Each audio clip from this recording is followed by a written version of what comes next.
a year-long study by the Marine Corps indicates that groups or units that are all male perform better than mixed units that include females. Now, according to the study, all male units were faster, more lethal, and able to evacuate casualties in less time. Also, all male squads performed better than mixed groups in 69% of the tasks evaluated. Unfortunate number. All right, so that is kind of an interesting number. Also, all male squads, the study found, performed better than mixed gender units across the board.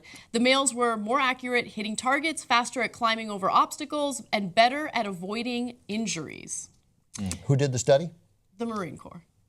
So I believe it. yeah, I'm really happy that Wes is on the panel to talk about this, because remember, it was only 2 years ago that the government decided, all right, well, as long as women pass certain tests, then they can also fight on the front lines. And I agreed with that decision as long as they pass the tests. But if tests indicate that they're not physically able to do the same things that their male counterparts can do, then they shouldn't be fighting on the front lines. So, well, okay, now this is an interesting question, because I believe that all those women are passing the minimum requirements. But the reality might be, and we don't know, remember, there's still a lot of knuckleheads in the Marines, right? So it's not like, okay, we've got the data scientists in here and et cetera. It's one year-long study, so just keep that in mind. It's not No, I hear you, but the Marines in the past, in 1992, decided that women were clear detriment to all fighting forces, et cetera, right? So there's the Marines, and they did a long study. I mean, that study was not accurate. I think you're misunderstanding. It's a pretty extensive study, dude. You should look at the study first. Okay. So, no. Look, I'm not dismissing it. I'm about to agree with it, okay? But I'm saying take it with some degree of salt. It wasn't an independent group. It was the Marines did fight this for their entire existence, right? You could argue that they were incentivized to come up with these results.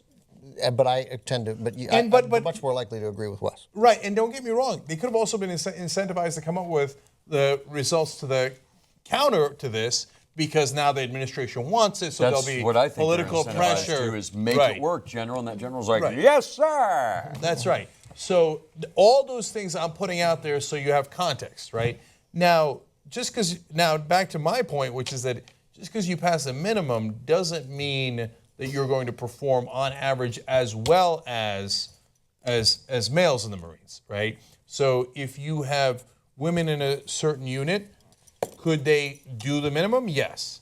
Could they be slower and not do the rest of the tests on average as well as just a male unit? It's possible, right?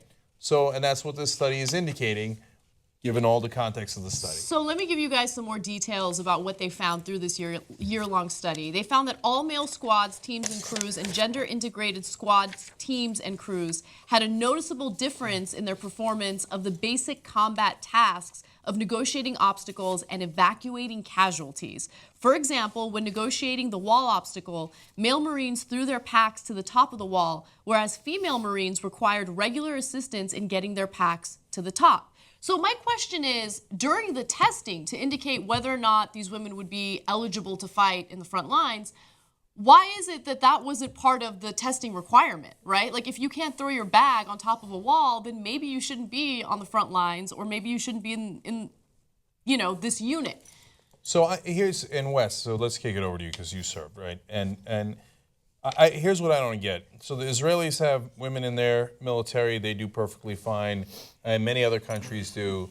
So, but yet at the same time, there's some logic to this, right? Males, on average, perform about 25% better in physical feats. These are really loose numbers, but this is a known fact. It's not like men and women are physiologically exactly the same. Of course not, right? So all male division is probably going to do better on average than one that's mixed on physical activities. So what's the explanation for that dichotomy? And I will say, okay, the women who there are individual women who can exceed the standard by far and could be, the fact that 2 women made it through Ranger School. Mm-hmm.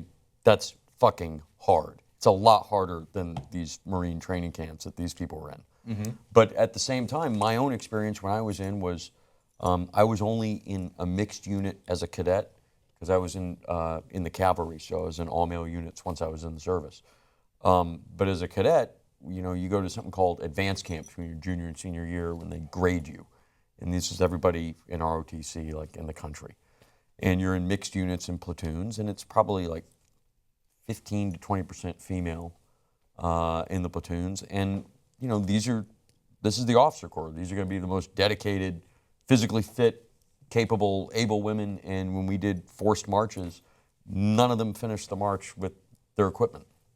All their equipment they started with. Someone else, a guy was carrying someone's backpack, and someone else carrying their weapon and their helmet. And I never saw, like, on the mental task, they're just as good as any male soldier. But on the physical task, most things involving war involve upper body strength. And women don't have it, as a general rule. So there are individuals who definitely do, but they found in this study that the top 10% of women physically are on par with the bottom 40% of men physically. So part of it also, when I think about the military, is that if you're going to be drafted, I mean, I'm sure everybody wants to be in combat when there's not a big war, but if we ever have to go back to a draft, how are they going to differentiate between men and women and who has to go to what kinds of units? So let me ask you this. Is it possible, because it strikes me there's two possibilities, and maybe there are more, but is there some psychological reason for this too? Like, is it that what you, and it was part of your answer there, that's what raised my curiosity, that women weren't finishing without men carrying something of them, right? So is there some psychological component that we still have left over, because we're fairly recent to this integration, that the men in a unit feel compelled to help the women in a unit? No, I mean, they wouldn't have been able to finish it. So then it sounds like, though, then it could largely be solved by increasing the standards. Pretty much, then you'd just have... Then you just wouldn't have women. Or you'd have one or two. You'd have, but then you might not fewer women. But you might not have enough Marines. That's the big thing. That's why they're pushing for more women, because they found that they're not getting high enough quality male applicants.